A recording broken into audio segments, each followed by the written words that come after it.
बिस्मिल्लाहिर्रहमानिर्रहीम अस्सलामु अलैकुम। Welcome to Snap IT Training. इस सेशन में हम एक्सेल की आउटलाइन देखेंगे कि हम इस कोर्स में क्या क्या करने वाले हैं। दोस्तों, ये कोर्स 10 मॉड्यूल और 5 प्रोजेक्ट्स पे मुश्तमिल है जो कि हम साथ साथ बनाएंगे। तो इसमें पहला मॉड्यूल है ओवरव्यू ऑफ एक्सेल। इसमें हम एक्सेल का इंट्रोडक्शन देखेंगे, यूजेस ऑफ एक्सेल देखेंगे, एक्सेल कहाँ कहाँ पे इस्तेमाल होता है, एक्सेल का इंटरफेस देखेंगे जिसमें हम रिबन्स, वर्कबुक क्या है, शीट क्या है, सेल क्या है, वीक क्या है, ये सारा कुछ हम देखेंगे। उसके बाद है मॉड्यूल नंबर 2 जिसमें हम जो कि है बेसिक एक्सेल फंक्शनैलिटी। इसमें हम फाइल कैसे बनाते हैं, सेव कैसे करते हैं, सेव एज कैसे करते हैं और दोबारा रीओपन कैसे करते हैं, और कैसे हम वर्कबुक्स और वर्कशीट्स के दरमियान नेविगेट करते हैं। इसी मॉड्यूल में हम पढ़ेंगे डेटा एंट्री एंड फॉर्मेटिंग, यानी कि डेटा को कैसे इनपुट किया जाता है, फॉर्मेट कैसे किया जाता है। उसके बाद हम देखेंगे कि बेसिक कैलकुलेशंस कैसे की जाती हैं एक्सेल में, और फार्मूला को कैसे यूज़ किया जाता है। इसमें हम बेसिक अरिथमेटिक ऑपरेशंस देखेंगे। उसके अलावा बेसिक फार्मूलाज देखेंगे कि कैसे हम अप्लाई करते हैं। फिर इसी मॉड्यूल में हम सेल रेफरेंस देखेंगे, relative, absolute and mix reference क्या होते हैं। इस मॉड्यूल के एंड पे हम अपना पहला प्रोजेक्ट बनाएंगे जिसमें हम रिज़ल्ट शीट बनाना सीखेंगे। तो वो कुछ इस तरह का प्रोजेक्ट होगा जिसमें हम एक पूरी रिज़ल्ट शीट बनाएंगे और इसमें जितने भी फार्मूलाज हमने सीखे हुए हैं वो इसमें अप्लाई करेंगे। उसके बाद हम फिर हमारा अगला मॉड्यूल है मॉड्यूल नंबर 3 जिसमें हम फार्मूलाज एंड फंक्शंस सीखेंगे। इसमें तमाम वो फार्मूला सीखेंगे जो कि एक एक्सेल एक्सपर्ट को आने चाहिए, यानी कि सम और उसके जितने वेरिएंस हैं। काउंट फार्मूला सीखेंगे, उसके जितने वेरिएंस हैं। एवरेज फार्मूला और उसके वेरिएंस सीखेंगे। बेसिक मैथ फार्मूलाज हैं। लॉजिकल फार्मूलाज सीखेंगे। लुकअप फार्मूलाज सीखेंगे। टेक्स्ट फार्मूलाज सीखेंगे। Date and time information database और टेक्स्ट के कुछ एडवांस फार्मूलाज भी देखेंगे। फिर हम उसके बाद हमारे पास आगे है मॉड्यूल नंबर 4 जिसमें हम डेटा को सॉर्ट करना और फिल्टर करना सीखेंगे, डेटा वैलिडेशन करना सीखेंगे, और अपने डेटा में से डुप्लीकेट वैल्यूज़ को कैसे रिमूव करते हैं वो भी सीखेंगे। फिर आगे हमारा है मॉड्यूल नंबर 5 जिसमें चार्ट्स एंड ग्राफ्स हैं। इसमें हम चार्ट बनाना सीखेंगे, चार्ट्स की फॉर्मेटिंग करना सीखेंगे, अपने डेटा के हिसाब से उसको एडजस्ट करेंगे। फिर इसी मॉड्यूल के एंड पे हम 2 प्रोजेक्ट्स करेंगे, जिन में पहले प्रोजेक्ट में हम एक अटेंडेंस शीट बनाना सीखेंगे और दूसरे प्रोजेक्ट में हम पेरोल बनाना सीखेंगे इस तरह की। उसके बाद हमारा मॉड्यूल नंबर 6 है जिसमें हम पिवट टेबल और पिवट चार्ट के बारे में पढ़ेंगे। ये एडवांस सेक्शन है। हम देखेंगे कि हम कैसे पिवट टेबल्स का इस्तेमाल करते हैं और पिवट चार्ट को कैसे यूज़ करते हैं अपने पिवट टेबल में। इसी मॉड्यूल के एंड पे हम 2 प्रोजेक्ट बनाएंगे, जिनमें पहला प्रोजेक्ट होगा लेजर या अकाउंट्स कैसे बनाते हैं, उनकी समरी भी बनाएंगे। फिर उसके बाद हम बनाना सीखेंगे दूसरे प्रोजेक्ट में हम बनाना सीखेंगे एक कैश बुक। और उसके बाद हमारा है 7वां मॉड्यूल जिसमें डेटा एनालिसिस टूल्स को इस्तेमाल करना सीखेंगे कि हम इन टूल्स का गोल सीक एंड सॉल्वर और सिनेरियो मैनेजर का इस्तेमाल करके कैसे अपने डेटा को एनालाइज करते हैं। फिर आगे हमारा है मॉड्यूल नंबर 8 जिसमें हम डेटा विजुअलाइजेशन करना सीखेंगे, हम कंडीशनल फॉर्मेटिंग अप्लाई करना सीखेंगे और हम देखेंगे कि कंडीशनल फॉर्मेटिंग के ज़रिए अपने डेटा को कैसे विजुअलाइज कर सकते हैं। फिर मॉड्यूल नंबर 9 है जिसमें हम मैक्रोज बनाना सीखेंगे, मैक्रोज को रिकॉर्ड करना सीखेंगे और फिर उनको अप्लाई करेंगे। तो मैक्रोज में हम ऑटोमेशन मैक्रोज के ज़रिए कैसे ऑटोमेशन करते हैं वो करना सीखेंगे। फिर हमारा आखिरी मॉड्यूल है module number 10 collaboration and data sharing. इसमें हम देखेंगे कि हम डेटा शीट को कैसे शेयर करते हैं अपने दूसरे जो अपने वर्कर्स हैं उनके साथ, और कैसे हम उसको प्रोटेक्ट करते हैं। ये थी हमारी कोर्स आउटलाइन।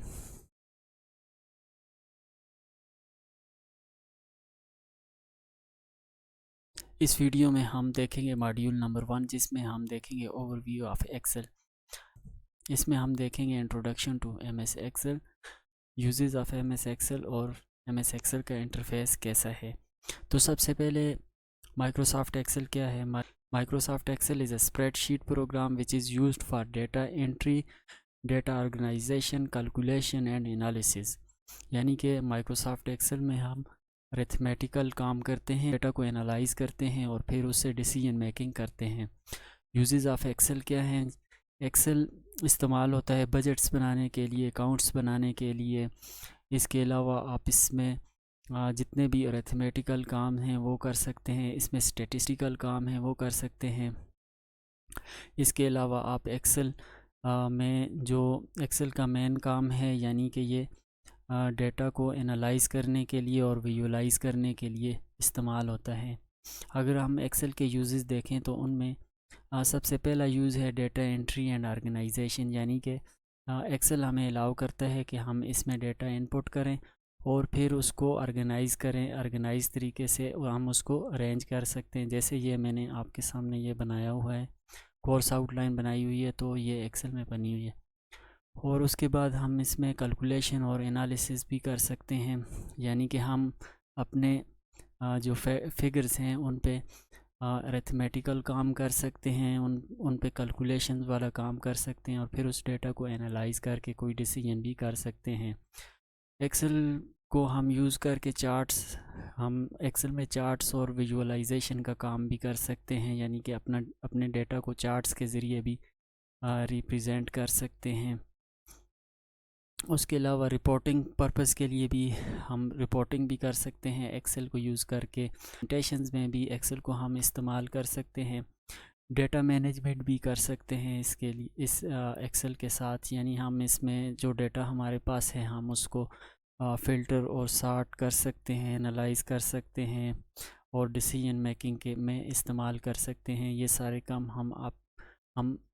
काम हम अपने इस कोर्स में करना सीखेंगे। उसके बाद है एक्सेल का इंटरफेस।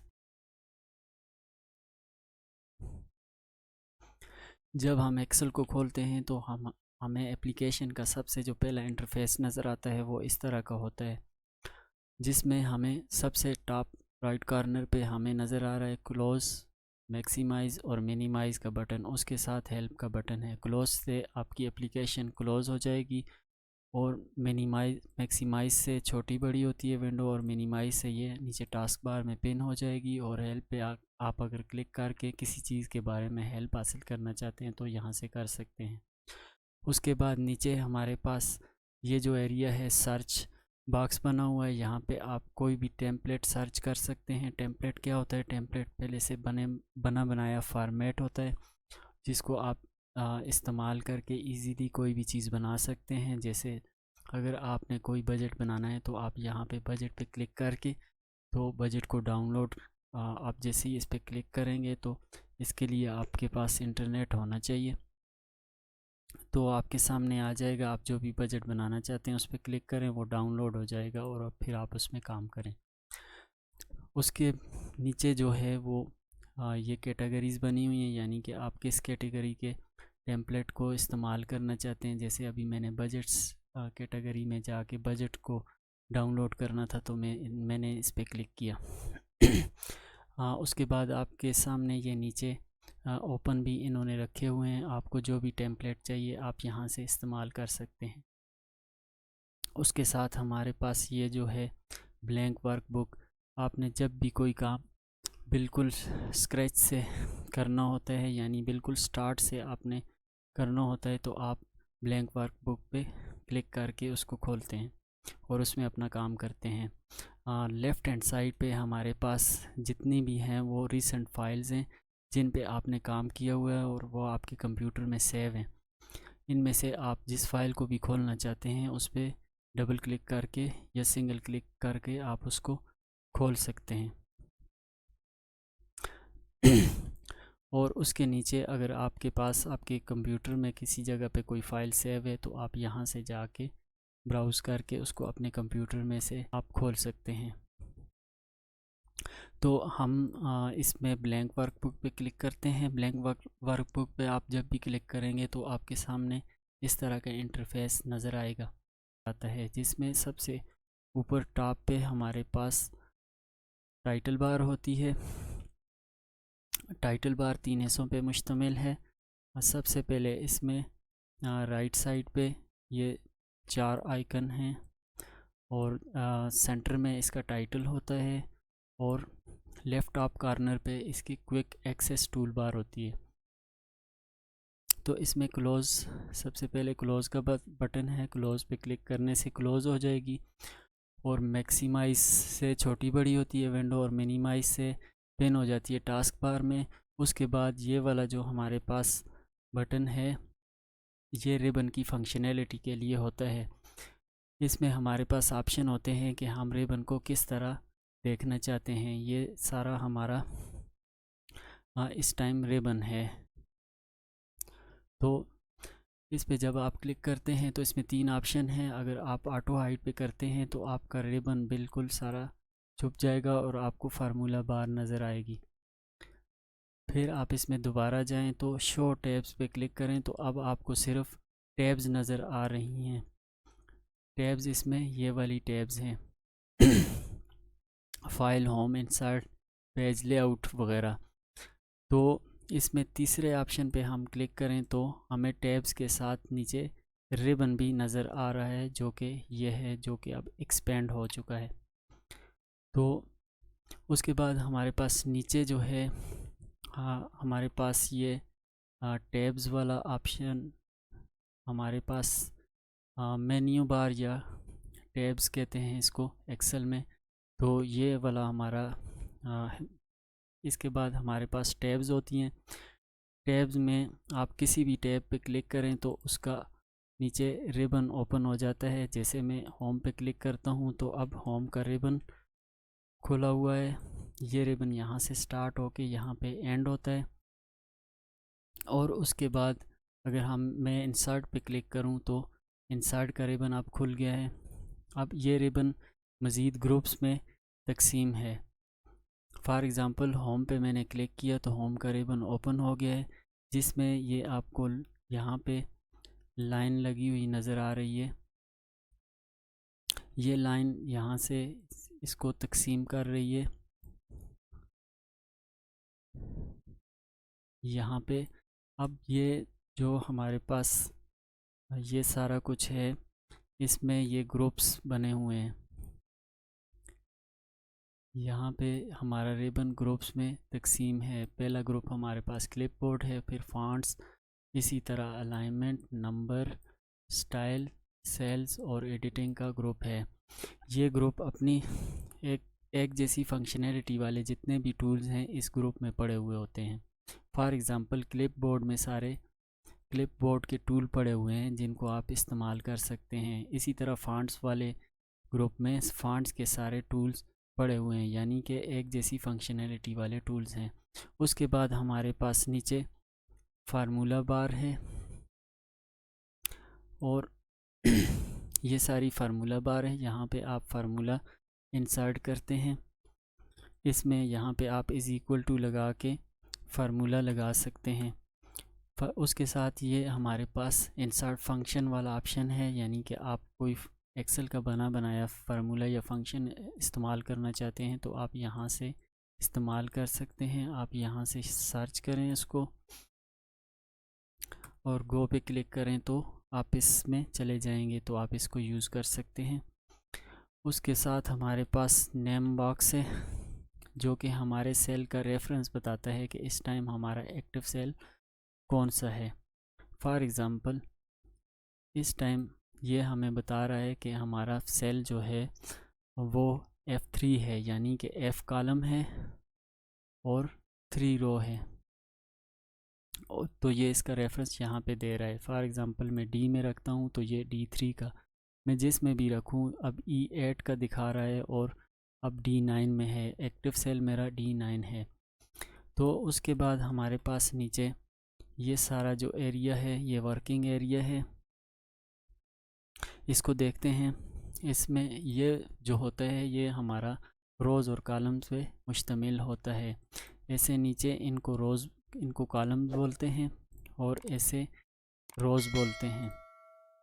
अब इसमें for example A B C D ये कॉलम हैं और 1 2 3 4 एंड सो ऑन ये रोज़ हैं। तो इसकी रोज़ और कॉलम मिल के सेल बनाते हैं। अब मैं जिस में भी रखता हूँ तो ये मुझे ऊपर उसको एड्रेस देता है, यानी ये नेम बॉक्स जो है उस सेल का नाम बता रहा है। अब मैं C1 में हूँ, मैं C2 में रखता हूँ, C3 में रखता हूँ तो ये मुझे ऊपर दिखाता है। फॉर एग्ज़ाम्पल मैं इसमें रखता हूँ F7 में, तो F7 का मतलब ये है कि हमारे पास ये F7 ये वाला कॉलम है और 7 नंबर रो है, तो ये हमारा सेल है। उसके बाद हमारे पास इसकी ये वर्टिकल स्क्रॉल बार है जिससे हम शीट में ऊपर नीचे नेविगेट कर सकते हैं अपने डेटा को देखने के लिए। और नीचे हॉरिजेंटल स्क्रॉल बार है जिसको हम यूज़ करके शीट में आगे पीछे जा सकते हैं, शीट में मूव कर सकते हैं। उसके बाद हमारे पास नीचे यहाँ पे शीट्स का ऑप्शन है। अब मैं शीट 1 में हूँ, तो ये हमारी जितनी भी होती है ये सारी पूरी ये जो हमारी पूरी जितनी भी फ़ाइल है ये सारी वर्कबुक है और इसमें ये शीट्स हैं। तो वर्कबुक से मुराद ये जो हमारी जो फ़ाइल है यानी बुक 1 इसको हम कहते हैं। अभी इसका हमने नाम चेंज नहीं किया, तो जब हम नाम चेंज करेंगे तो यहाँ पे आ जाएगा, इसलिए इसको टाइटल बार कहते हैं। तो ये बुक 1 है। बुक 1 में अब इसको मसलन एक आप बुक समझें, किताब समझें, और ये इसमें नीचे पेजेस हैं। अब मैं शीट 1 में हूँ तो मैं प्लस पे क्लिक करूँगा तो शीट 2 इसमें इंसर्ट हो जाएगी। इसी तरह शीट 3, शीट 4 ये इसके फॉर एग्ज़ाम्पल ये बुक है और ये इसके पेजेस हैं। तो हम इसमें इस तरह शीट्स को इंसर्ट करते हैं और पेजेस यानी हमारी शीट जो हैं वो पेजेस की तरह एक्ट करती हैं। फिर हमारे पास सबसे नीचे आखिर में ये जो है स्टेटस बार है। स्टेटस बार हमें क्या बताती है? स्टेटस बार हमें बताती है कि हमने कितने सेल्स सेलेक्ट किए हुए हैं, उनका सम क्या है। यहाँ पे ये हमें बताती है। अगर कोई सेल्स हमने किसी सेल में डेटा है, बहुत सारे सेल्स सेलेक्ट किए हुए हैं, तो उनका काउंट और उनका सम वगैरह यहाँ पे बताती है। और यहाँ पे हमें फ़ाइल की अदर इंफॉर्मेशन देती है जब हम उसमें कोई भी एंट्री करते हैं। इसी में राइट बॉटम कॉर्नर पे हमारे पास ये जूम लेवल है। यहाँ से हम फ़ाइल को कम मतलब इसके जूम को कम या ज़्यादा कर सकते हैं। फॉर एग्ज़ाम्पल मैं अगर इसके जूम को बढ़ाना चाहूँ तो मैं यहाँ से बढ़ा सकता हूँ और यहाँ से इसको बैक लाऊँ तो कम कर सकता हूँ। उसके बाद हमारे पास व्यू के ऑप्शन हैं कि हम अपनी शीट को किस तरह देखना चाहते हैं। फॉर एग्ज़ाम्पल इसमें पहला जो ऑप्शन है ये पेज ब्रेक व्यू है। जब हम इसमें डेटा एंटर कर देते हैं तो ये हमें इसको पेजेस की सूरत में ब्रेक करके बताता है। तो अब देखें मेरा जो डेटा है वो अब एक पेज में है, तो इसने मुझे पेज ब्रेक व्यू में बताया है कि ये एक पेज में आपका डेटा इस तरह नज़र आएगा। उसके साथ हमारा पेज लेआउट है। पेज लेआउट में ये हमें हमारी शीट्स को पेजेस में तकसीम करके दे देता है ताकि हम अगर पेजेस के हम अपने डेटा को देख सकते हैं कि पेजेस में ये किस तरह नज़र आएगा और हम कौन सा पेज रखना चाहते हैं या कौन सा नहीं रखना चाहते, हम अपने डेटा को कितने पेजेस पे रखना चाहते हैं, किस तरह हम उसको सेट कर सकते हैं। तो ये सारा कुछ उसमें होता है। फिर उसके साथ हमारे पास नॉर्मल व्यू है। नॉर्मल व्यू इस तरह नज़र आता है, ये इसका डिफ़ॉल्ट व्यू है।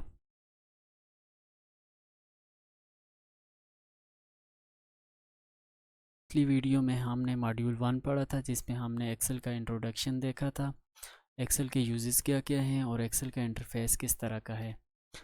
इस लेक्चर में हम मॉड्यूल नंबर 2 देखेंगे, जिसमें हम एक्सेल की बेसिक फंक्शनैलिटी देखेंगे। फ़ाइल कैसे ओपन कैसे की जाती है, सेव कैसे की जाती है, सेव एज़ कैसे की जाती है, फ़ाइल में डेटा एंटर कैसे किया जाता है, फॉर्मेटिंग कैसे की जाती है, बेसिक कैलकुलेशंस कैसे की जाती हैं, फार्मूला को कैसे एंटर किया जाता है, सेल रेफरेंसेस क्या होते हैं, और इसमें हम अपना प्रोजेक्ट 1 भी बनाएंगे।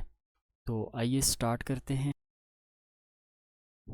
तो आइए देखते हैं कि माइक्रोसॉफ्ट एक्सेल में नई फ़ाइल कैसे बनाते हैं और उसमें डेटा एंटर करके कैसे सेव करते हैं और उसको दोबारा कैसे ओपन कर सकते हैं।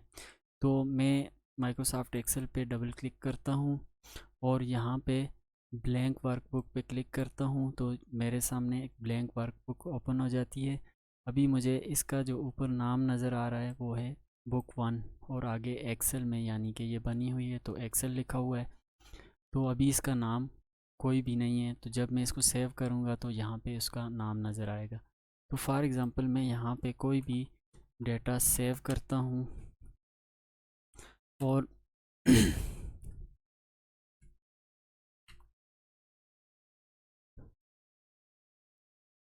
मैंने इसमें कोई भी डेटा एंटर कर दिया है और अब फॉर एग्ज़ाम्पल मैं इसमें करता हूँ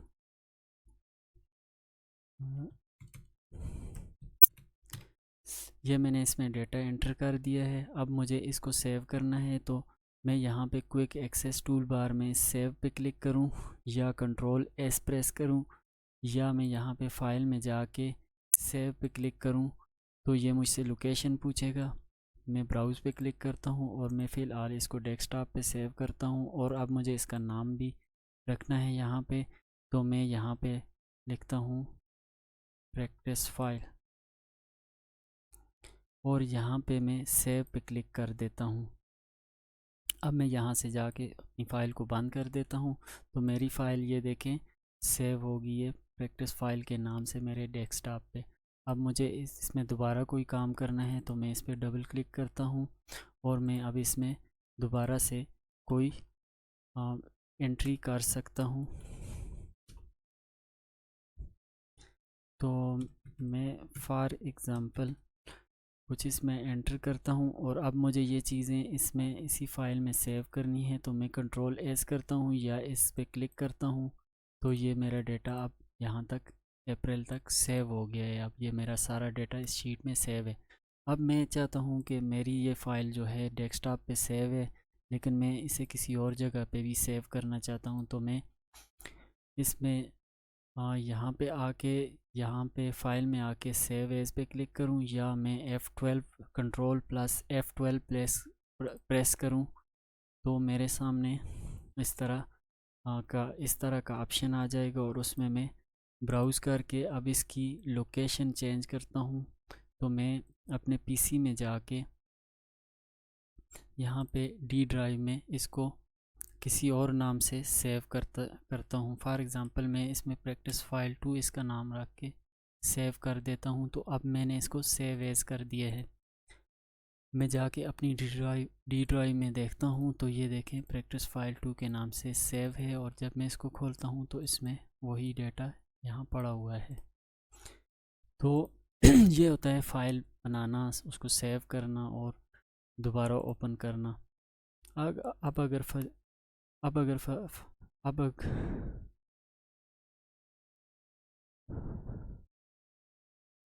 अब अगर फॉर एग्ज़ाम्पल आप इसी फ़ाइल को किसी और फॉर्मेट में सेव करना चाहते हैं तो आप फाइल में जाएं, सेव एज़ पे क्लिक करें और ब्राउज़ पे क्लिक करें।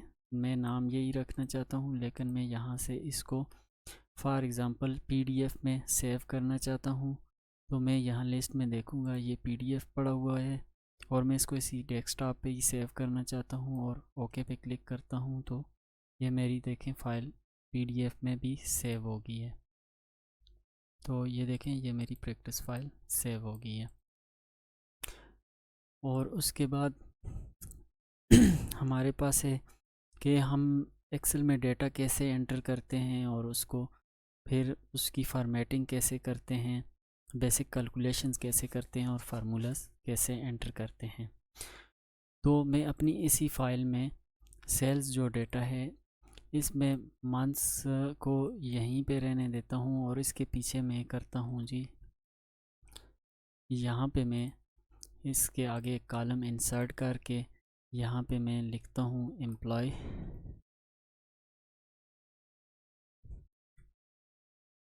और आगे उनकी सेल लिख देता हूँ। तो मैं एम्प्लॉय के कोई भी नाम लिख देता हूँ।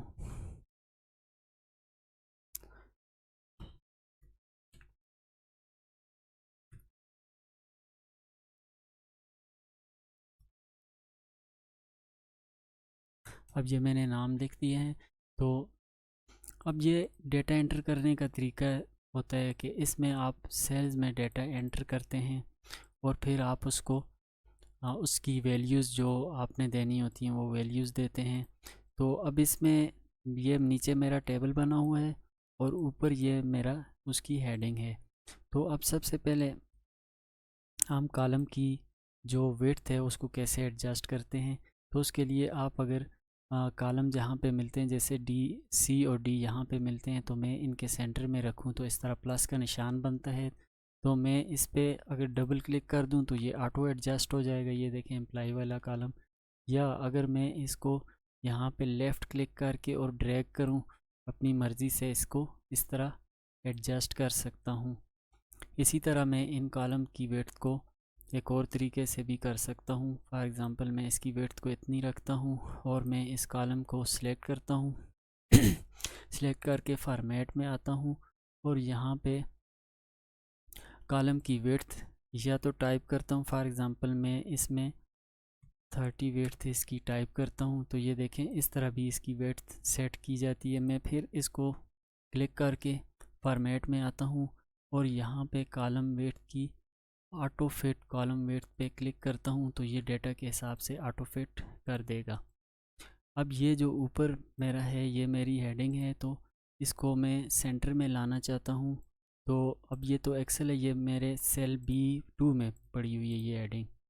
तो मैं इसको सिलेक्ट करूँगा और जहाँ तक मेरे कॉलम का आखिरी हेडिंग है, मेरे टेबल की आखिरी हेडिंग है, मैं वहाँ तक लेके जाऊँगा और फिर यहाँ से मर्ज एंड सेंटर पे क्लिक करूँगा तो इस तरह मेरा डेटा मेरी जो हेडिंग है वो सेंटर में आ जाएगी।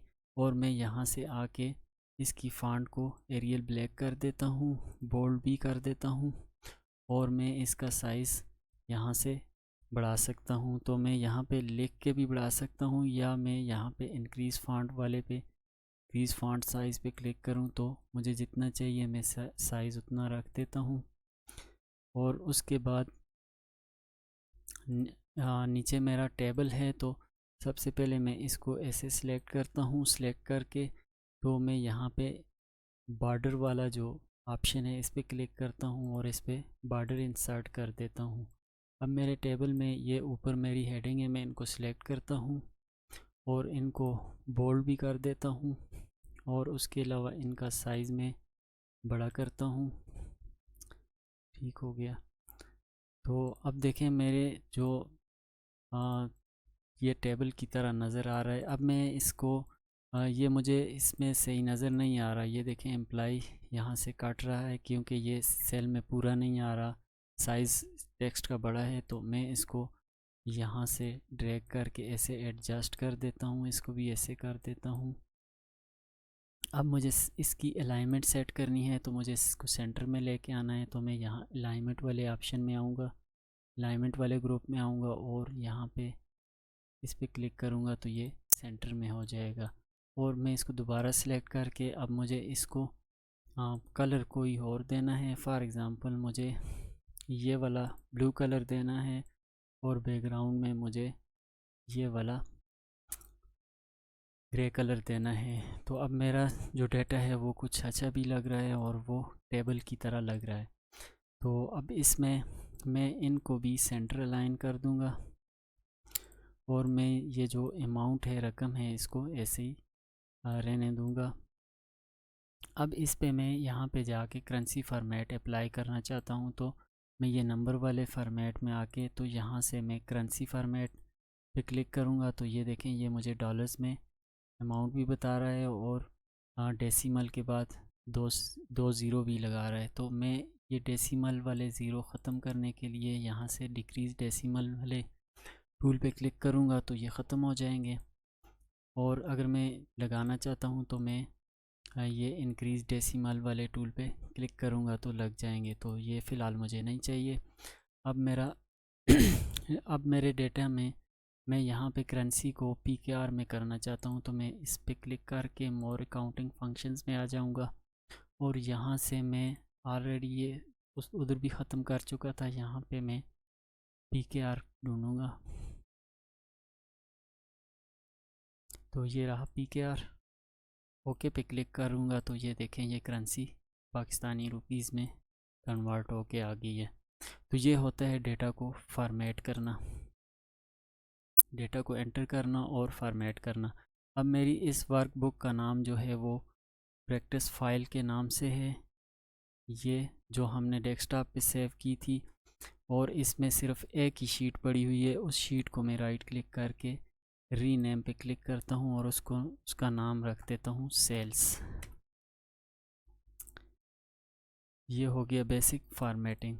अब मैं ये जो जितनी भी टोटल मेरी सेल्स हैं इनका मैं टोटल चाहता हूँ।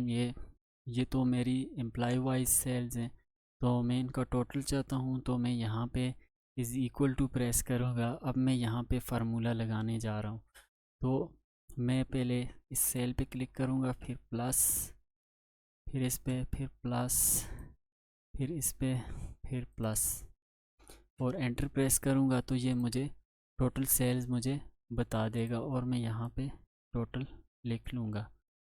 अब इन दोनों को मैं सिलेक्ट करके तो बोल्ड कर दूँगा। एक तरीका तो ये होता है फार्मूला एंटर करने का। ये जो फार्मूला या फंक्शन था ये मेरा अपना बनाया हुआ था तो ये आपने देखा कि ये लंबा भी था। और इसमें एक और चीज़ आपने नोट की, इस पे रख के F2 प्रेस करें तो ये हमारे फार्मूले को शो कर देगा और उसमें क्या क्या हुआ है वो भी हमें बता देगा। इसमें एक और चीज़ आप देखें तो ये मुख्तलिफ़ कलर से इसने सेल को सिलेक्ट किया हुआ है और मुख्तलिफ़ कलर उसको दिए हुए हैं। तो इसका क्या मतलब है, यानी कि ये डिफरेंट सेल्स का सम होके नीचे आ रहा है। तो अब मैं इसको ख़त्म करता हूँ ये, क्योंकि मैंने लगाया हुआ था। अब मैं एक्सेल में पड़ा हुआ ये फार्मूला है उसको इस्तेमाल करके देखता हूँ तो वो बहुत इजी है। मैं यहाँ इसी कॉलम में मुझे इसी सेल में रिज़ल्ट चाहिए। तो उससे पहले एक और चीज़, अब मैं यहाँ पे इज़ इक्वल टू सम लिखता हूँ और ब्रैकेट स्टार्ट। ये एक्सेल में बना हुआ है, ठीक है। जो काम मैं कर रहा था उसी के लिए एक्सेल ने एक शॉर्टकट फंक्शन बना के रखा हुआ है। तो मैं यहाँ पे इस पे क्लिक करूँ तो इसको कहते हैं, ये मैंने इसको सेल रेफरेंस दिया कि ये वाला सेल है। फिर मैं इसके मुताबिक कामा प्रेस करूँ तो ये फार्मूला में मुझसे मांग रहा है नंबर 1, नंबर 2, नंबर 3। तो मैं नंबर 2 देता हूँ, फिर कामा, फिर नंबर 3, फिर कामा। और एक और चीज़ आपको बताऊँ, अगर मैं इस पर क्लिक करता हूँ तो भी मेरा सेल सिलेक्ट हो जाता है, या मैं इसका नेम लिखूँ, यानी कि सेल का नेम लिखूँ, उसका एड्रेस लिखूँ यहाँ पे, जो कि है डी कॉलम में है। ये आखिरी मेरी जो रकम है डी, और 7 नंबर रो पे है तो मैं या 7 लिखूँ तो भी मेरा ये सिलेक्ट, ये देखें ग्रीन वाला ये सिलेक्ट हो गया है। ये आखिरी सेल मेरा जिसमें 100 वैल्यू है। और मैं ब्रैकेट क्लोज करके एंटर प्रेस करूं तो मेरा रिज़ल्ट फिर भी वही आएगा। ये जो अभी मैंने एक्सेल का फंक्शन यूज़ किया, ये इसमें माइक्रोसॉफ्ट एक्सेल में बिल्ट इन आता है। तो अगर अब मैं इसको इसी फंक्शन को सही तरह लगाने का जो तरीका है वो ये है कि is equal to sum bracket start, और यहाँ से यहाँ तक मैं इसको सिलेक्ट करके ब्रैकेट क्लोज करूँ और एंटर प्रेस करूँ तो ये देखें इसने मुझे सम करके दे दिया। तो ये इसका शॉर्टकट तरीका है। और अगर मैं फार्मूला को एडिट करके देखूँ तो इसने सम किया हुआ है, वही जो हमारा पहले हमने इसमें वैल्यूज़ दी थी उन्हीं का सम किया हुआ है। लेकिन इस दफ़ा इसने D4 टू D7 इसको क्या बोलते हैं, ये सेल रेफरेंस कहलाता है। इसको सेल रेफरेंस सॉरी इसको रेंज बोलते हैं। अब हमने रेंज सेलेक्ट की, न कि एक एक वैल्यू इसको दी, बल्कि हमने रेंज सेलेक्ट की कि D4 से D7 तक हमें सम करके दो। ये सही तरीका है, एंटर प्रेस करूँ। इसके अलावा एक और तरीका भी है, अगर मैं यहाँ पे इस सेल में मुझे रिज़ल्ट चाहिए और यहाँ पे ऑटो सम पे क्लिक करूँ तो ये भी उसी तरह काम करेगा और ये मुझे आंसर दे देगा। या फिर मैं आल्ट और कीबोर्ड पे आल्ट बटन और इज़ इक्वल टू बटन को प्रेस करूं तो ये फिर भी मुझे सम करके दे देगा। तो ये 2-3 तरीके थे फार्मूला अप्लाई करने के। अब मैं अगर एक्सेल में किसी सेल में भी एक जगह 5 लिखता हूँ और दूसरी जगह 4, तो अब मैं इन पे बेसिक अरिथमेटिक ऑपरेशंस कैसे इस्तेमाल करते हैं मैं आपको बताता हूँ। इज़ इक्वल टू मैं अगर 5 और फिर प्लस प्रेस करूँ कीबोर्ड से और 4 और एंटर प्रेस करूँ तो ये मुझे एडिशन करके दे देगा। फिर अगर मैं इज़ इक्वल टू प्रेस करूं, आपने याद रखना है जब भी फार्मूला लगाना है तो आपने उस जिस सेल में रिज़ल्ट हासिल करना है या जिसमें फार्मूला लगाना है, ज़ाहिर है आप रिज़ल्ट के लिए फार्मूला लगाते हैं, तो आपने उस सेल को सिलेक्ट कर लेना है और फिर आपने कीबोर्ड से इज़ इक्वल टू प्रेस करना है, तब आपका फार्मूला लगेगा। अब मैं इसमें सब्ट्रैक्शन करना चाहता हूँ तो मैं 5 और फिर -4 इज़ इक्वल टू करूँगा तो ये सब्ट्रैक्शन भी इसने कर दी।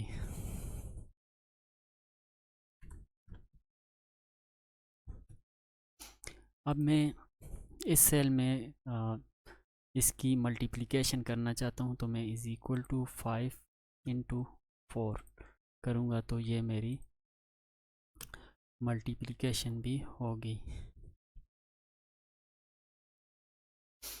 अब इससे नीचे वाले सेल में मैं इसकी डिवीजन करना चाहता हूँ तो मैं is equal to 5 divided by 4, divide के लिए आप फॉरवर्ड स्लैश कीबोर्ड से प्रेस करेंगे तो जो मैंने इनके ये वाला साइन प्रेस किया तो ये एम से 2 एम यानी फुल स्टॉप के बाद आपका क्वेश्चन मार्क वाले ही बटन में ये वाला ऑप्शन ये वाला निशान है, तो आप उसको प्रेस करके और फिर दूसरे सेल को सिलेक्ट करें और एंटर प्रेस करें तो ये देखें ये इसने डिवाइड करके दे दिया मुझे। ये तो थे बेसिक अरिथमेटिक ऑपरेशंस, यानी 2 वैल्यूज़ थी मेरे पास तो उस पर मैंने ये बेसिक अरिथमेटिक ऑपरेशंस किए। तो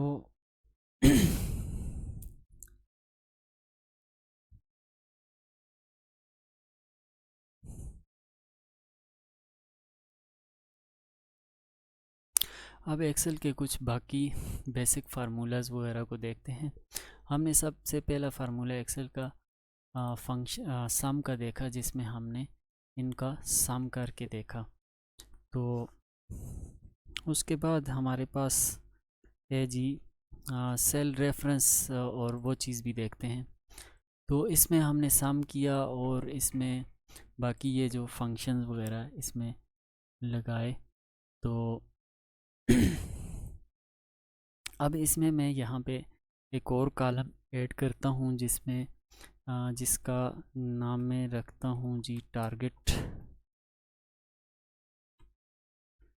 और परसेंटेज अचीव्ड। ठीक है, ये मैंने 2 कॉलम इसमें अपने टेबल में और ऐड किए और इसमें मैं हर जो मेरा एम्प्लॉई है मैं उसकी आगे टारगेट जो मैंने सेट किया हुआ था, फॉर एग्ज़ाम्पल मैं उसको सेट करता हूँ यहाँ पे टारगेट मैंने फ़ातिमा के लिए 1000 का रखा था, इसने 200 की सेल की है। ठीक है, और इस कॉलम में मैं देखूँगा कि इसने कितनी परसेंटेज एक्वायर की है, यानी कितना परसेंट अपना टारगेट पूरा किया है। तो उसके लिए मैं इज़ इक्वल टू, अब आपने जैसे इसमें डिवीज़न मल्टीप्लिकेशन वगैरह सब कुछ देख लिया है, तो अब आप इसमें परसेंटेज का परसेंटेज अप्लाई कर सकते हैं। तो परसेंटेज का क्या फार्मूला होता है? ऑब्टेन डिवाइडेड बाय टोटल, यानी portion divided by total multiply by 100। तो इसमें ऑब्टेन या पोर्शन क्या है? 200 डिवाइडेड बाय टारगेट जो है हमारा टोटल है, डिवाइडेड बाय टोटल, और मल्टीप्लाई बाय कीबोर्ड से आप स्टेरिक प्रेस करेंगे तो मल्टीप्लाई का निशान है ये 100, तो एंटर प्रेस कर देंगे तो ये हमारे पास 20 आ जाएगा। अब मैंने इस पे एक फार्मूला परसेंटेज का अप्लाई किया तो ये इस पे लग के आ गया है। तो इसमें इसका टारगेट 1000 था।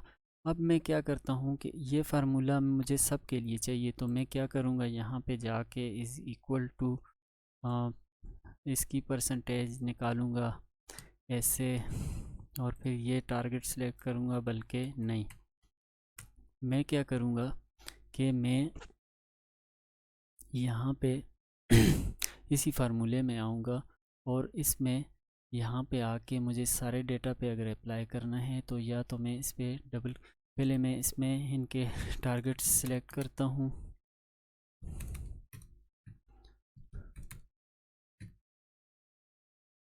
तो अब मैंने इनको सेल टारगेट दे दिए, ठीक है।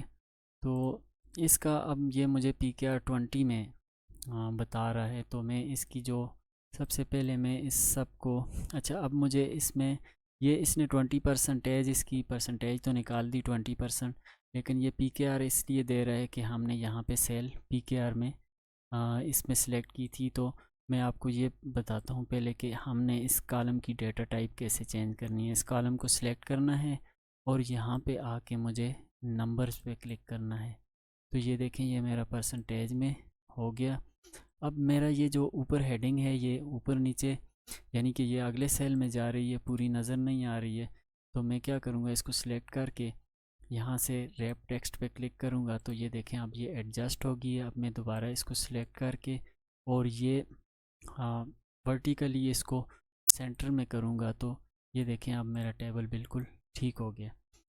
तो अब मैंने इस पे फार्मूला लगा दिया है। अब मैं परसेंटेज को दोबारा ऐसे पूरा सिलेक्ट करके और यहाँ से इसकी जो डेसिमल के बाद है वो इसकी ख़त्म कर दूँगा 0। और अब मैं इस फार्मूला को यहाँ पे जैसे ही मैंने फार्मूला लगाया और अब मैं इस पे यहाँ पे बॉटम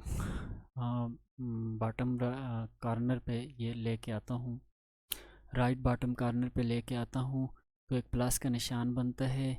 या तो मैं इस पे डबल क्लिक करूँ तो भी मेरा फार्मूला सब पे अप्लाई हो जाएगा, या मैं इसी प्लस को लेफ़्ट क्लिक करके नीचे ड्रैग करूँ तब भी कॉपी हो जाएगा। तो ये इसके तरीके हैं कुछ। अगर मेरे यहाँ पे 1000 रिकॉर्ड भी होते नीचे तो मैं इस पे ऐसे डबल क्लिक करता तो वो 1000 रिकॉर्ड के लिए ये सारा फार्मूला अप्लाई हो जाता और मुझे अलग-अलग निकालने की ज़रूरत नहीं थी। ये अब मैंने इसमें परसेंटेज वाला फार्मूला निकाल दिया है, इस पे अप्लाई कर दिया है। तो अब ये मुझे इसकी परसेंटेज बता रहा है। अब इसमें लास्ट चीज़ हमने देखनी है, मैं इस सारे को दोबारा सिलेक्ट करता हूँ और यहाँ से इस सब पे बॉर्डर अप्लाई कर देता हूँ। तो अब मेरे सारे टेबल पे बॉर्डर लग चुका है। अब मैं इसमें एक और चीज़ हमने देखनी है कि सेल रेफरेंस क्या होता है। अब मैं अगर इसी को आके एडिट करूं, यहाँ पे मैं फार्मूले में आऊं और F2 प्रेस करूं तो ये मुझे बता रहा है कि इस फार्मूले में कौन कौन से सेल इस्तेमाल हुए हैं। यानी कि मेरा पोर्शन वाला सेल डिवाइडेड बाय टारगेट और मल्टीप्लाई बाय 100। तो ये जो D4 है ये रेफरेंस है, ये सेल रेफरेंस है, इस फार्मूले के लिए सेल रेफरेंस है। यानी कि ये वैल्यू यहाँ से इस कॉलम से उठ के इस फार्मूला में आई हुई है। और E4 भी सेल रेफरेंस है इस फार्मूले के लिए जो कि यहाँ से उठ के आई हुई है।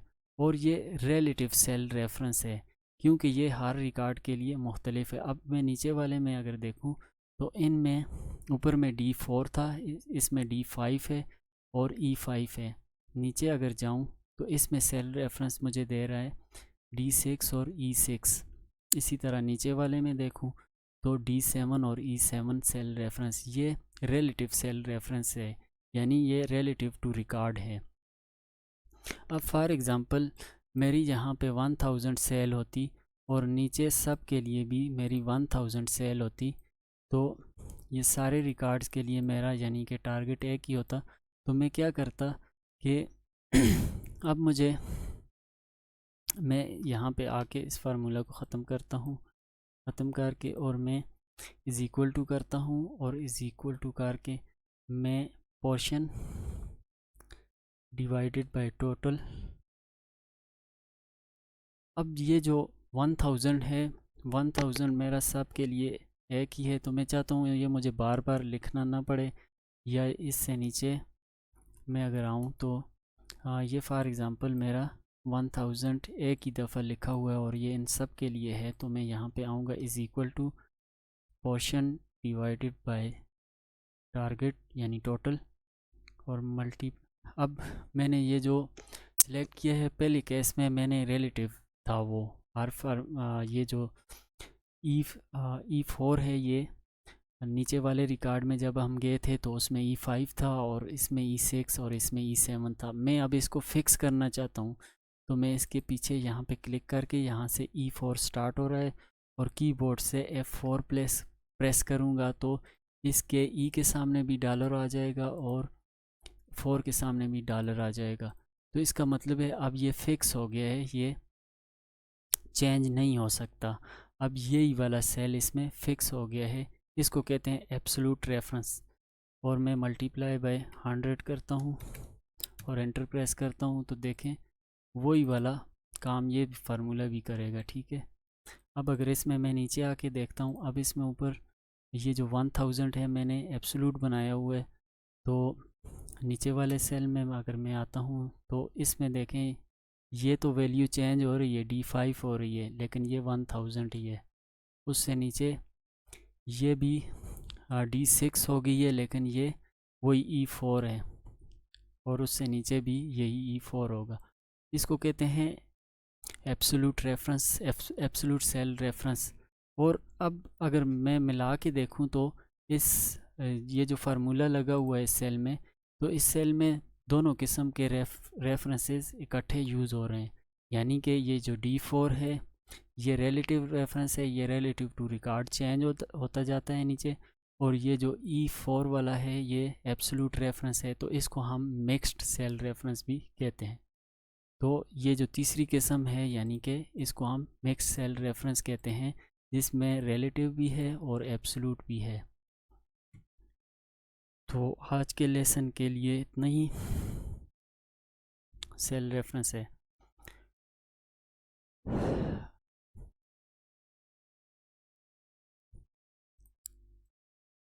यहाँ तक हमने देख लिया कि डेटा को कैसे सेव करते हैं। तो ये जो सेल्स डेटा लिखा हुआ है, अब आप अगर देखें तो ये इसके कॉर्नर पे है, बिल्कुल सेंटर में नहीं है। तो मैं इसको ऐसे करता हूँ, यहाँ से सिलेक्ट करके इसमें 2 कॉलम हमने ऐड किए थे, मैं दोबारा इस पर क्लिक करता हूँ तो वो मार्ज वाला ख़त्म हो जाएगा, और फिर मैं एक दफ़ा क्लिक करता हूँ तो ये दोबारा मार्ज और सेंटर हो जाएगा, यानी मार्ज होके सेंटर में हमारी एडिंग आ जाएगी। तो ये नीचे वाली जो हैं इसको मैंने ये देना है अपना क्या कहते हैं, इसको मैंने बॉर्डर देना है, और ये जो टोटल है इसको मैं पीछे इसके साथ मर्ज कर लेता हूँ। तो अब ये हमारा टेबल इस तरह नज़र आ रहा है। तो ये हमने इसमें बेसिक चीज़ें करनी सीख ली हैं, कैसे डाटा एंटर करते हैं, उसको फॉर्मेट कैसे करते हैं इस पैनल से, और उसमें हमारे पास कैसे हम उसमें डेटा एंटर करते हैं और उस पर कैलकुलेशंस कैसे करते हैं। उसके बाद हमने अरिथमेटिकल कैलकुलेशंस देखी। अब हम अब हम अपना प्रोजेक्ट नंबर 1 करेंगे, जिसमें हम अपनी डेटा शीट बनाना सीखेंगे, और उसमें कुछ मज़ीद फार्मूलाज भी अप्लाई करना सीखेंगे और कुछ मज़ीद नए फार्मूलाज भी सीखेंगे। हम अपने सारे फार्मूलाज तो अपने अगले आने वाले मॉड्यूल में सीखेंगे, लेकिन इसमें मार्कशीट को जब हम बना रहे होंगे तो इसमें हम कुछ और बुनियादी फार्मूलाज को सीखेंगे और उनको अपनी मार्कशीट पे अप्लाई करना सीखेंगे।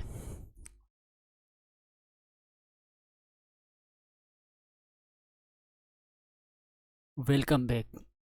हमने बेसिक चीज़ें सारी सीख ली हैं, कैसे एक्सेल में डेटा को एंटर किया जाता है, कैसे उसको फॉर्मेट किया जाता है, कैसे फार्मूलाज को एंटर किया जाता है और उससे हम अपना रिज़ल्ट कैसे लेते हैं।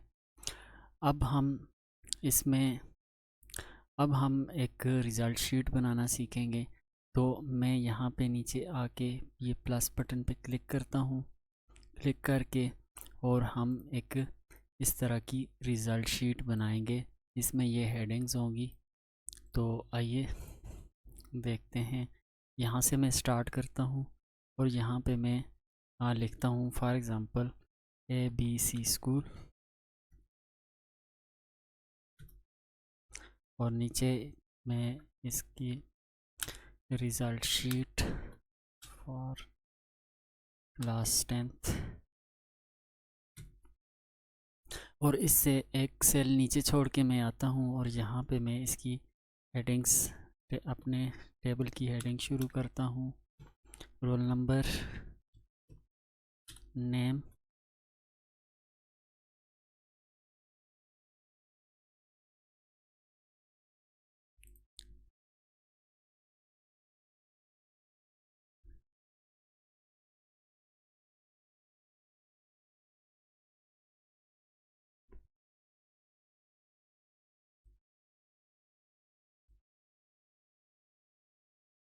तो यहाँ पे मैं लिखता हूँ रोल,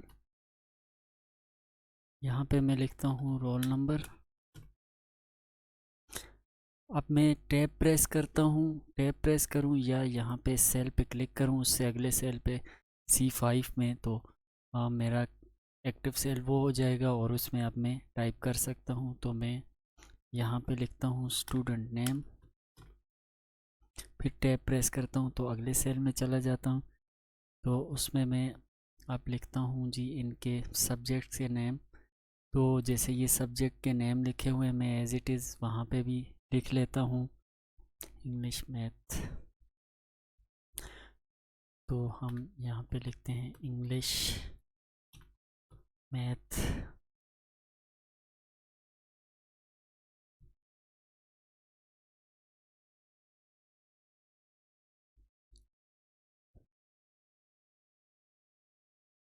और एक सब्जेक्ट और ऐड कर देते हैं फिज़िक्स।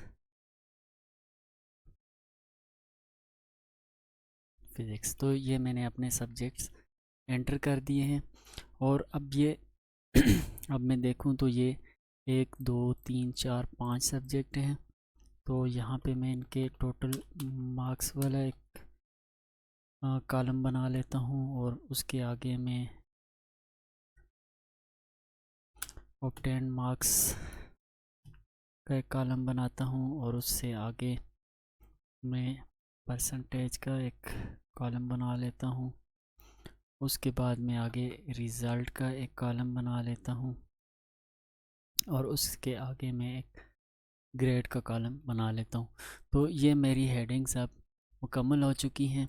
अब मैं यहाँ पे रिज़ल्ट कैसे, अब मैं इनके रोल नंबर एंटर करना चाहता हूँ तो मैं यहाँ पे 1 लिखता हूँ, 2 लिखता हूँ और ये 1 और 2 को सिलेक्ट करके तो इसके राइट बॉटम कॉर्नर पे जब ये लेके जाता हूँ माउस तो इस तरह प्लस बनता है। तो मैं इसको यहाँ से लेफ़्ट क्लिक करके ड्रैग करके जहाँ तक ले जाऊँ, जहाँ तक मेरे स्टूडेंट्स से मैं ले जाता हूँ और मैं यहाँ पे स्टूडेंट्स के नाम एंटर कर देता हूँ। तो मैं कोई भी नाम यहाँ पे एंटर कर सकता हूँ। तो मैं ये वाले नाम यहाँ से कॉपी कर लेता हूँ और कंट्रोल V करता हूँ तो यहाँ पे ये आके पेस्ट हो जाएंगे। आप भी इसी तरह कोई भी नाम यहाँ पे लिख सकते हैं, ये फ़र्ज़ी नाम है आप ऐसे ही लिखते हैं। और आगे मैं इनके वीडियो पॉज करके इनके नंबर डाल जी। तो मैंने इसमें नंबर एंटर कर दिए हैं और ये मैंने कुछ डमी स्टूडेंट्स का रिकॉर्ड इसमें ऐड कर दिए है जिसमें रोल नंबर के नीचे इनके रोल नंबर लिख दिए हैं और नेम के कॉलम में इनके नेम्स लिख दिए हैं। अब हम इसको पहले सेट कर देते हैं, यानी कि ये हमारा जो ग्रेड वाला जो है ये आखिरी कॉलम है। तो इसमें आप यहाँ से लेके यहाँ से आपके स्कूल का नाम स्टार्ट होता है, आप यहाँ तक सिलेक्ट करके मार्जिन सेंटर कर दें, और इसी तरह नीचे वाले को भी मार्जिन सेंटर कर दें। अब इसका अगर आपने फ़ॉन्ट चेंज करनी है तो कर सकते हैं, मैं फ़ॉन्ट यही रहने देता हूँ। और यहाँ से आके इसका साइज़ 18 करता हूँ, और नीचे इस वाले को बोल्ड भी कर सकता हूँ, कंट्रोल बी शॉर्टकट की है। और नीचे वाले का जो फ़ॉन्ट साइज़ है वो 16 रखता हूँ, और इसको अंडरलाइन करता हूँ, यहाँ से भी कर सकता हूँ, या कंट्रोल यू प्रेस करूँ तो ये अंडरलाइन हो जाएगा। और इस सेल को थोड़ा सा यहाँ से छोटा करता हूँ, और यहाँ से मैं लेके अपने आखिरी रिकॉर्ड तक सिलेक्ट करता हूँ अपने टेबल को। मैं ऐसे भी सिलेक्ट करता हूँ, या यहाँ पे रख के सेल में अपने टेबल में अपने डेटा में किसी जगह पे भी रख के कंट्रोल ए प्रेस करूँ तो ये मेरा सारा डेटा सिलेक्ट हो जाएगा। अब मैं इसमें ये बॉर्डर वाले ऑप्शन पे आके तो ऐसे नीचे इस पे क्लिक करूँगा, तो ये ऑल बॉर्डर्स पे क्लिक करके ये मेरे सारे इस पे अब टेबल पे बॉर्डर लग चुके हैं। अब मैं अगर कंट्रोल F2 करके प्रिंट प्रीव्यू करूं तो ये मुझे इस तरह टेबल की फॉर्म में अब नज़र आ रहा है। तो ये आपको यहाँ से ये छोटी सी लाइन नज़र आ रही है, तो इसको सेट करने के लिए, यानी कि मेरा डेटा पेज से बाहर जा रहा है, तो मैं पेज लेआउट में आऊँगा, और यहाँ से आके मैं इसकी ओरिएंटेशन जो है वो लैंडस्केप कर दूँगा। तो अब मैं अगर कंट्रोल F2 प्रेस करूँ तो ये मुझे पूरे पेज पे अब सही नज़र आ रहा है। तो अब इसकी जो ये ऊपर हेडिंग्स हैं इनको मैं कोई कलर दे देता हूँ। फॉर एग्ज़ाम्पल मैं इसमें जो टेक्स्ट है इसको वाइट कलर देता हूँ, और बैकग्राउंड को ये ऑरेंज कलर दे देता हूँ। तो अब मेरा ये इस तरह से ये हेडिंग्स जो हैं वो नज़र आ रही हैं। अब मैं जो टेबल की हेडिंग्स हैं इनको सिलेक्ट करता हूँ, और इनको जो है वो वाइट कलर टेक्स्ट को देता हूँ, और बैकग्राउंड को ब्लैक कलर देता हूँ। तो ये मेरा इस तरह से अब ये टेबल हो गए। अब मैंने इनकी कॉलम को एडजस्ट करना है, तो आप ऐसे सिलेक्ट करें सारे डेटा को, अपने को कॉलम सारे सिलेक्ट करके, तो यहाँ पे किसी कॉलम जहाँ से मिलते हैं सेंटर में रख के डबल क्लिक करें तो आपके सारे कॉलम आपके टेक्स्ट के हिसाब से एडजस्ट हो जाएंगे। अब मैं ये जो रोल नंबर हैं इनको सिलेक्ट करता हूँ और सेंटर लाइन कर देता हूँ, और जो नेम है ये मेरे लेफ़्ट लाइन है तो मुझे ऐसे ही चाहिए। और ये जो मेरे मार्क्स हैं इनको मैं सिलेक्ट करके सेंटर लाइन कर देता हूँ, और वर्टिकली भी अलाइन कर देता हूँ। यहाँ तक मेरा काम कंप्लीट हो गया है। अब इससे आगे हर सब्जेक्ट के 100 नंबर हैं, तो सब सब्जेक्ट के 500 नंबर हो गए, तो मैं 500 कर देता हूँ। अब यही मुझे सारा नीचे तक चाहिए, तो मैं ऐसे 500 को सिलेक्ट करके सारे नीचे जहाँ तक मेरा डेटा है सिलेक्ट करता हूँ, और कंट्रोल डी प्रेस करता हूँ तो भी ये आ जाएगा। या मैं यहाँ से फिल पे क्लिक करके डाउन पे क्लिक करूँ तो ये मेरे पास नीचे सब स्टूडेंट के टोटल मार्क्स आ जाएंगे। और उससे आगे ऑब्टेन मार्क्स है, यहाँ पे हमारा फार्मूला लगेगा, तो मैं सम का फार्मूला लगाता हूँ, is equal to sum bracket start. अब ये मुझे रेंज सेलेक्ट करनी होगी इसमें, तो मैं D6 से लेके H6 तक ये रेंज सेलेक्ट कर देता हूँ, यानी अपने इंग्लिश के मार्क्स से लेके फिज़िक्स के मार्क्स को सिलेक्ट करके ब्रैकेट क्लोज करके एंटर प्रेस करूँगा तो ये मेरा फार्मूला लग चुका है। अब मैं F2 करके इसको देखूँ तो ये मुझे बता रहा है कि इसने सम किया है इंग्लिश के मार्क्स से लेकर फिज़िक्स के मार्क्स तक। तो अब ये मुझे सब के लिए चाहिए, तो मैं यहाँ पे आके इसके राइट बॉटम कॉर्नर पे रखूँगा तो प्लस का निशान आ जाएगा। तो मैं यहाँ पे लेफ़्ट डबल क्लिक करूँ तो ये फार्मूला सब पे नीचे अप्लाई हो जाएगा। तो मेरे ऑब्टेन मार्क्स सारे स्टूडेंट्स के निकल आए हैं। अब मुझे इनकी परसेंटेज लगानी है, परसेंटेज लेनी है, तो मैं दोबारा is equal to obtain marks वाला सेल सिलेक्ट करूँगा, डिवाइडेड बाय, ये मैंने ऑब्टेन मार्क्स वाला जो सेल सिलेक्ट किया है, सॉरी मैंने टोटल वाला सिलेक्ट कर दिया। ऑब्टेन मार्क्स वाला जो मेरा सेल है ये सिलेक्ट कर दिया। ये रिलेटिव रेफरेंस है, यानी कि हर स्टूडेंट के अपना अपना होगा, चेंज होगा। और ये जो 500 वाला है, मैं इसको एब्सोल्यूट भी बना सकता हूँ, रिलेटिव भी कर सकता हूँ। रिलेटिव भी करूँगा तो ये सब का 500 है, तो हर एक का 500 ये यहाँ से पिक करता जाएगा।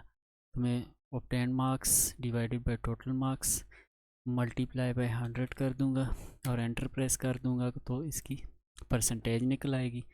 अब मैं इसको भी सारे स्टूडेंट पे अप्लाई कर देता हूँ और यहाँ नंबर वाले ग्रुप में आके तो डिक्रीज डेसिमल वाले पे क्लिक करूँगा तो मेरे यानी कि डेसिमल से पीछे जो ज़ीरो हैं वो ख़त्म हो जाएंगे। अब यहाँ पे मुझे लॉजिकल फार्मूला, जो कि एक्सेल में बहुत ज़्यादा इम्पॉर्टेंट फार्मूला है, वो यूज़ करना है।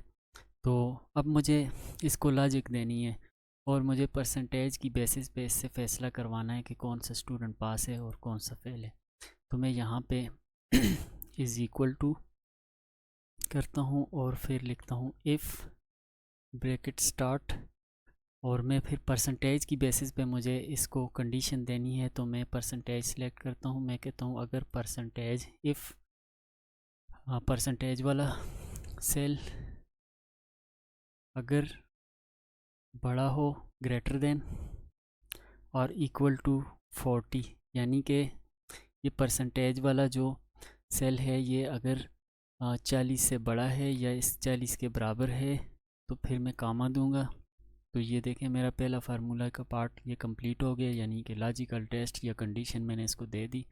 अब मैं ये कंडीशन अगर ट्रू हो तो क्या वैल्यू आए, तो मैं उसके लिए यहाँ पे इन्वर्टेड कोट्स में लिख दूँगा पास और इन्वर्टेड कोट को क्लोज़ करूँगा। जैसे ही कामा प्रेस करूँगा तो ये आगे तीसरे पार्ट में चला जाएगा। तो यहाँ पे मैं आके मैं कहता हूँ अगर ये 40 से बड़ा है, बड़ा अगर नहीं है या बराबर नहीं है तो फिर स्टूडेंट को फेल कर दो, और मैं ब्रैकेट को क्लोज़ करके एंटर प्रेस कर दूंगा। तो ये देखें इसने मुझे रिज़ल्ट दे दिया, ये स्टूडेंट पास है।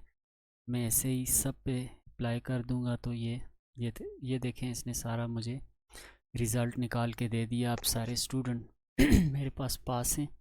तो मैं थोड़ा सा इसकी ये जो स्टूडेंट वाला कॉलम है इसको थोड़ा सा बढ़ा देता हूँ। अब मैंने आपको एक फार्मूले लगाना भी सिखा दिए, लेकिन ये जो रोज़ हैं, रोज़ को कैसे एडजस्ट करना है, इसके लिए या तो आप यहाँ पे आके ये फॉर्मेट में जाके तो ये जो रो हाइट है या तो यहाँ पे लिख के आप इसको कोई भी रो की हाइट दे दें, या यहाँ पे आप ऑटो रो हाइट कर दें तो ये रो ऑटो हाइट हो जाएगी।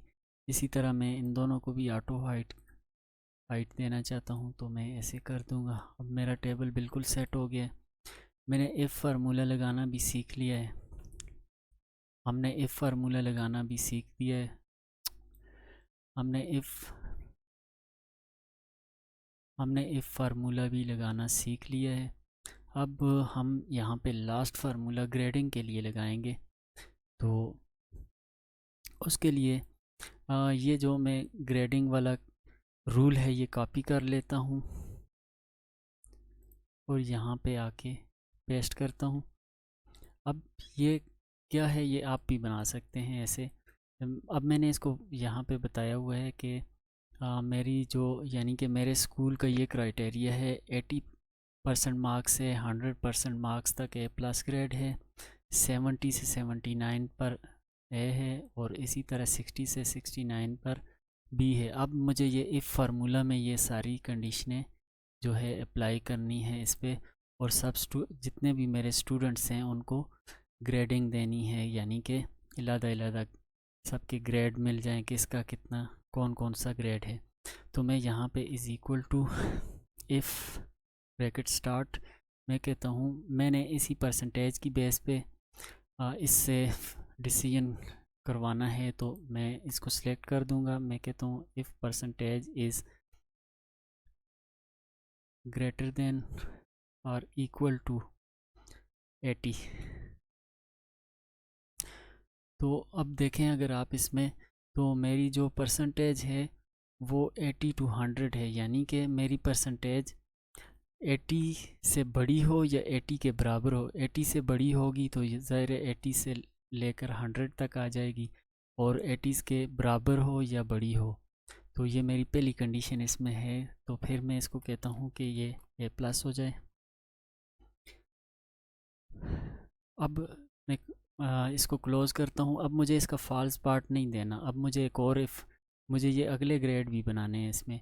तो मैं इसमें दोबारा करूँगा, इफ़ लिखूँगा, और मैं अब ए ग्रेड के लिए इसको यहाँ पे कंडीशन दूंगा। मैं कहता हूँ अगर मेरी ये परसेंटेज, यही परसेंटेज मैं दोबारा सिलेक्ट करता हूँ, इफ़ ग्रेटर देन और इक्वल टू, अब मुझे ये वाली रेंज यानी 70 से 70 से 79 तक ये कवर करनी है। तो मैं इसको दे दूंगा ग्रेटर देन और इक्वल टू 70। तो इसमें ये दोनों, ये सारी रेंज हमारी, इसमें जितनी भी परसेंटेजें आएंगी ये इसमें कवर हो जाएंगी। तो मैं यहाँ पे लिखता हूँ 70, देन ए कर दो।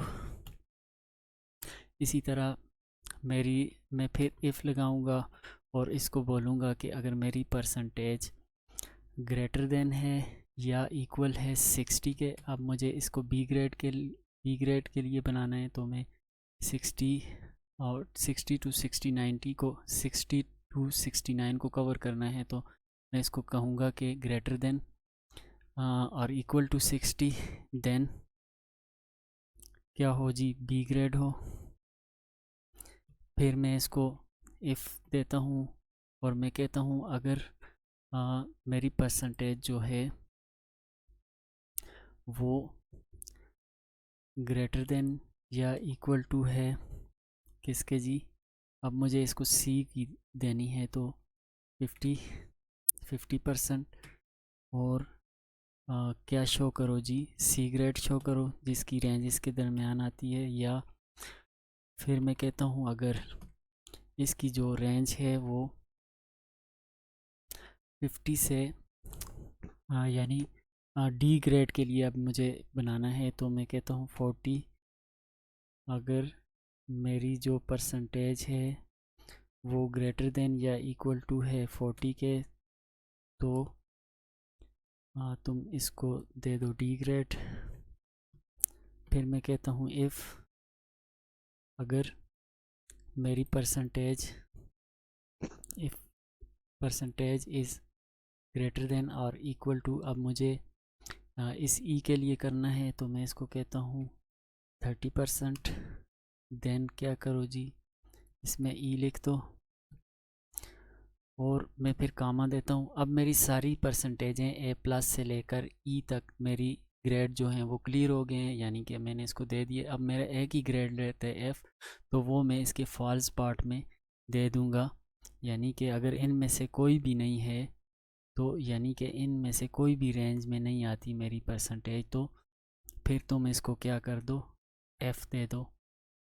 और अब मैंने जितने इफ़ लगाए हैं उतनी दफ़ा मुझे ब्रैकेट क्लोज़ करना पड़ेगा। तो मैं इसको क्लोज़ करता हूँ 1 2 3 4 5 6, यानी कि मैंने 6 इफ़ लगाए हैं।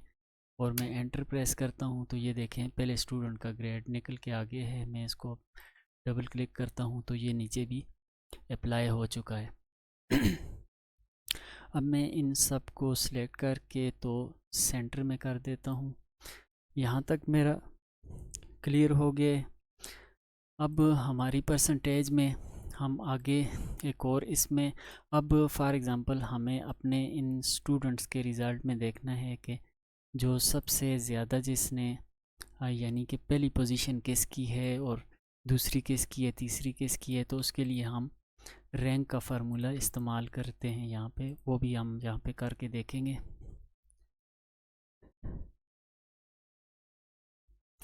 जी, तो हमने अभी तक इस मार्कशीट, इस जो रिज़ल्ट शीट है इसमें हमने ऑब्टेन मार्क्स वाला फार्मूला लगाया। कैसे हम 10 मार्क्स इसके मालूम करेंगे, कैसे परसेंटेज निकालनी है इसकी, रिज़ल्ट पास फेल कैसे इसका निकालना है और इनकी ग्रेडिंग कैसे निकालनी है, ये सारा कुछ तो हमने कर लिया है।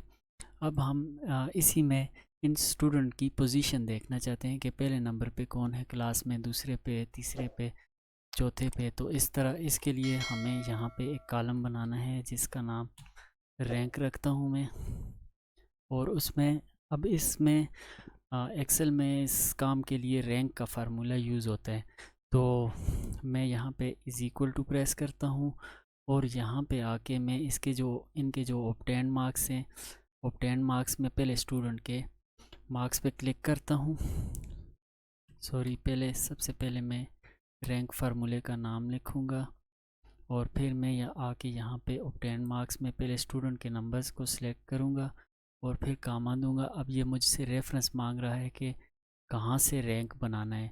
तो मैं यहाँ से ये पहले स्टूडेंट से लेके आखिरी स्टूडेंट तक के जो ऑब्टेन मार्क्स हैं ये सिलेक्ट करके, और अब हमने इसको एब्सोल्यूट रेफरेंस बनाना है तो मैं F4 प्रेस करूँगा। तो ये देखें ये एब्सोल्यूट रेफरेंस हो गया, यानी कि ये फिक्स हो गया। मैं कामा देता हूँ। अब ये कहता है कि डिसेंडिंग आर्डर में हो या असेंडिंग आर्डर में हो। तो इसमें आप ज़ीरो प्रेस करें, यानी मुझे डिसेंडिंग ऑर्डर में चाहिए।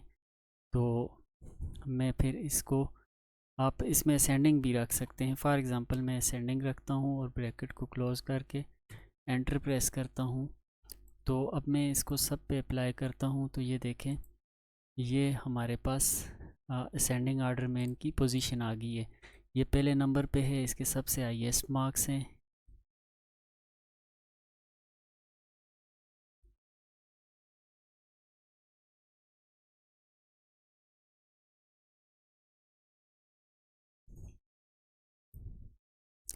जी, तो स्टूडेंट की पोजीशन निकालने के लिए, यानी कि पहले नंबर पे कौन सा स्टूडेंट आया और दूसरे पे कौन सा है एंड सो ऑन, तो वो चेक करने के लिए हम यहाँ पे इज़ इक्वल टू रैंक नाम का एक फार्मूला है, फंक्शन है एक्सेल में, वो रैंक लिख के तो हम यहाँ पे लिखेंगे रैंक। उसके लिए हमारे पास फार्मूला है इज़ इक्वल टू रैंक, और रैंक में ये हमसे तीन चीज़ें मांग रहा है कि सबसे पहले हमें वो नंबर, पहला नंबर दो जहाँ से स्टार्ट लेना है, और फिर रेफरेंस दो जो नंबर्स हैं जिनकी बेस पे मैंने फ़ैसला करना है कि फ़र्स्ट सेकंड कौन है, और फिर आखिर में ऑर्डर देना है। तो आइए इसकी रिक्वायरमेंट्स को फिल करते हैं। तो सबसे पहले मैं पहले स्टूडेंट के जो ऑब्टेन मार्क्स हैं वो सिलेक्ट करता हूँ, फिर मैं कामा दूंगा और फिर ये कहते हैं रेफरेंस। तो अब मैं इसको जितने भी स्टूडेंट हैं सब के उनके नंबरों को स्टार्ट से लेकर एंड तक सिलेक्ट कर दूंगा, और इसको एब्सोल्यूट बनाने के लिए F4 प्रेस करूंगा, यानी कि ये अब फिक्स होगी ये रेंज, और मैं कामा दूंगा और फिर आखिर में ज़ीरो लगा के ब्रैकेट क्लोज़ करके एंटर प्रेस कर दूंगा। तो अब इस फार्मूले को मैं सब पे अप्लाई कर दूंगा। तो ये देखें इसने हमें रैंक निकाल के दे दिए, यानी इस स्टूडेंट की पोजीशन ये पहले नंबर पे है और ये स्टूडेंट जो है पुष्पा दूसरे नंबर पे है। तो ये रैंक निकालने का तरीका है। ये हमारी रिज़ल्ट शीट कंप्लीट हो गई है। अब मेरा ये जो आखिरी है इसको भी मैं ऐसे बॉर्डर दे देता हूँ, और मैं अपनी हेडिंग्स को सिलेक्ट करके सेंटर लाइन कर देता हूँ। और उसके अलावा मेरी ये जो हेडिंग्स हैं इनको मैं दोबारा सिलेक्ट करता हूँ। फॉर एग्ज़ाम्पल इसको करके और इसको दोबारा इनको मर्ज करके सेंटर में कर देता हूँ। अब आपने देखा कि हमने किस तरह एक रिज़ल्ट शीट तैयार की। हमने जितने भी फार्मूलाज थे इसमें अप्लाई किए जो रिक्वायर्ड थे। तो ऐसे हम अपने डेटा पे काम करते हैं एक्सेल में। और अब इसमें एक और लास्ट चीज़ वो ये कि इसको भी मैं सेंट्रल लाइन कर देता हूँ ऐसे। तो इसमें लास्ट चीज़ ये कि अब मैं अगर इसको पेज ब्रेक व्यू में देखूँ तो ये जो मेरा है मेरी रिज़ल्ट शीट जो है, मुझे ये ग्रेडिंग नहीं चाहिए, मुझे ये यहाँ तक चाहिए। तो ये एक पेज में नहीं आ रही, ये दो कॉलम मेरे आखिर में मिस हो रहे हैं। तो मैं अगर इसको प्रिंट प्रीव्यू करके देखूं या यहाँ से प्रिंट पे क्लिक करूं तो ये मुझे प्रीव्यू दिखाएगी। तो आप देखें इसमें हमारे पास रोल नंबर, नेम, सब्जेक्ट्स हैं, ऑब्टेन मार्क, परसेंटेज, रिज़ल्ट है। रिज़ल्ट से आगे वाले कॉलम मिस हैं, यानी कि वो हमारे दूसरे पेज पे चले गए हैं। तो मैं यहाँ से अगर देखूँ तो वो रैंक वाला जो आखिरी है वो नहीं आ रहा। तो मैं इसकी सेटिंग करने के लिए ग्रेड और रैंक दोनों हमारे पास नहीं आ रहे। तो इसके लिए मैं क्या करता हूँ कि यहाँ पे पेज लेआउट में जाता हूँ और यहाँ पे स्केल टू फिट वाले में आके यहाँ पे मैं इसकी विड्थ जो है 1 पेज पे कर देता हूँ और हाइट को भी 1 पेज पे कर देता हूँ। तो ये जो ग्रेडिंग वाला है ये मुझे नहीं चाहिए, तो मैं ऐसे ड्रैग करके इसको बाहर कर देता हूँ। अब अगर मैं कंट्रोल F2 करके देखता हूँ तो ये देखें मेरी रिज़ल्ट शीट पूरी मेरे पेज पे मुझे नज़र आ रही है। तो इसको मैं नॉर्मल व्यू पे ले आता हूँ। अब ये देखें मेरी रिज़ल्ट शीट तैयार हो चुकी है, जिसमें अब मैं इसको थोड़ा सा रिवाइज़ करता हूँ। हमने सबसे पहले ऊपर स्कूल का नाम लिखा, नीचे स्टेटमेंट का या अपनी रिपोर्ट का नाम लिखा कि हम क्या बना रहे हैं। उसके बाद हमने अपने टेबल के कॉलम्स की जो हेडिंग है वो दी। उसके बाद हमने उसमें स्टूडेंट्स के नाम डाले, उन्होंने जो मार्क्स ऑब्टेन किए थे वो टीचर से लेके यहाँ पे डाल दिए। उसके बाद हमें पता है कि 500 मार्क्स बनते हैं क्योंकि हर सब्जेक्ट के 100 मार्क्स हैं। और फिर यहाँ से आगे हमने कैलकुलेशन स्टार्ट की, जिसमें हमने सबसे पहले यहाँ पे सम करके इनके सारे सब्जेक्ट्स का टोटल किया तो हमारे पास ऑब्टेन मार्क्स आ गए। फिर हमारी परसेंटेज के लिए हमने फार्मूला अप्लाई किया जो कि बेसिक अरिथमेटिक कैलकुलेशंस हैं। इसमें हमने obtain marks divided by total marks multiply by 100 किया तो हमारे पास परसेंटेज आ गई। फिर इस परसेंटेज की बेस पे हमने इससे पास फेल वाला काम करवाया। तो उसके लिए हमने इफ़ फार्मूला यूज़ किया। इफ़ फार्मूले में हमने इसको बताया कि अगर किसी स्टूडेंट की परसेंटेज 40% से बड़ी है या उसके बराबर है तो उसको पास कर दो, अदरवाइज़ फ़ेल कर दो। फिर उसके बाद हमने ग्रेडिंग वाला फार्मूला किया, ग्रेड निकाले इनके। ग्रेड निकालने के लिए हमने क्या किया कि हमने मल्टीपल इफ़्स का इस्तेमाल किया, क्योंकि इस पीछे वाले में हमारे पास 2 ही कंडीशनें थी, पास और फेल वाली, यानी कि हमें 2 ही रिज़ल्ट चाहिए थे, या पास या फेल। लेकिन इसमें हमें मल्टीपल ग्रेड्स चाहिए थे, यानी A+ से लेकर F तक हमें इनकी ग्रेडिंग करनी थी। तो इसलिए हमें इसमें मल्टीपल इफ़ लगाए और जिसमें हमने इसको परसेंटेज की बेस पे इससे फ़ैसला करवाया कि अगर किसी स्टूडेंट की परसेंटेज जो है वो 80 से 100 के दरमियान है तो उसको A+ दो, और किसी स्टूडेंट की परसेंटेज अगर 70 से 79 तक है तो उसको A, इस तरह 60 से 69 तक B, 50 से 59 तक C, 40 से 49 तक D और 30 से 39 तक E। और अगर इनमें से कोई भी नहीं है तो उसको F दे दो, यानी कि वो 20 से 29 के दरमियान जितनी भी हैं उसको F दे दो, या इससे नीचे भी जो हैं उनको F दे दो। तो आखिर में हमने इनकी क्लास में टॉपर की पोजीशन निकालने के लिए रैंक का फार्मूला यूज़ किया, जिसमें हमने तीन रिक्वायरमेंट थी फार्मूला में, तो वो हमने इसको दी। यानी कि सबसे पहले हमने फर्स्ट स्टूडेंट का नंबर दिया, यानी कि जहाँ से स्टार्ट हो रहे हैं उसके स्टूडेंट्स के ऑब्टेन मार्क्स। फिर हमने रेफरेंस दिया कि ये रेफरेंस है, ये टोटल मार्क्स हैं यहाँ से लेकर यहाँ तक। और फिर आखिर में असेंडिंग या डिसेंडिंग के लिए 0 दिया इसको। तो इसने फिर हमें ये रैंक निकाल के दे दिए। तो अब इसमें अगर आप देखें तो सारे पास हैं। अब अगर मैं इसमें कोई भी डेटा चेंज करता हूँ तो ये डायनेमिकली आगे से ये चेंज होता है। फॉर एग्ज़ाम्पल ये हमारा जो सेकंड स्टूडेंट है उसमें हम इसके मार्क्स कम कर देते हैं किसी में, यानी 0 करते हैं, 2 करते हैं किसी सब्जेक्ट में, तो ये देखें ये हमारे पास फेल होगी। ये हमारे पास अब इसका अगर आप रिज़ल्ट देखें तो आगे फेल आ रहा है, और इसका ग्रेड पहले कुछ और था, अब एफ़ हो गया है। इसी तरह अगर इस यहाँ पे किसी और, फॉर एग्ज़ाम्पल ये स्टूडेंट है, तो इसके अगर हम अभी आप देखें तो इसकी क्लास में 5th पोजीशन बन रही है और इसका सी ग्रेड है और ये पास है। अगर हम इसके मार्क्स चेंज करते हैं फॉर एग्ज़ाम्पल, तो ये देखें अब इसकी, आप देखें इसका ग्रेड डी हो गया और क्लास में इसकी 10th पोजीशन आ गई है। पहले 5th थी, अब इसकी पोजीशन 10th है। और अगर हम मज़ीद इसको इसके कोई नंबर कम करते हैं तो फॉर एग्ज़ाम्पल 15 कर देते हैं, या यहाँ पे फॉर एग्ज़ाम्पल जितने भी हैं, तो अब ये देखें ये फेल भी हो गया है। इसकी क्लास में 11th पोजीशन है और ये इसको ग्रेड जो मिला है वो एफ़ मिला है, जो कि इस कैटेगरी में आता है। तो ये तो था हमारा फर्स्ट मॉड्यूल जो कि हमने कवर किया, और उसमें हमने ये प्रोजेक्ट बनाया जिसमें हमने अपनी रिज़ल्ट शीट बनाना सीखी। तो होप्स हो कि आपको समझ आई होगी। तो अगर आपको कोई इशू आता है इसको बनाने में तो आप मुझसे कमेंट्स में मेरे व्हाट्सएप नंबर पे मुझसे पूछ सकते हैं। Thanks for watching.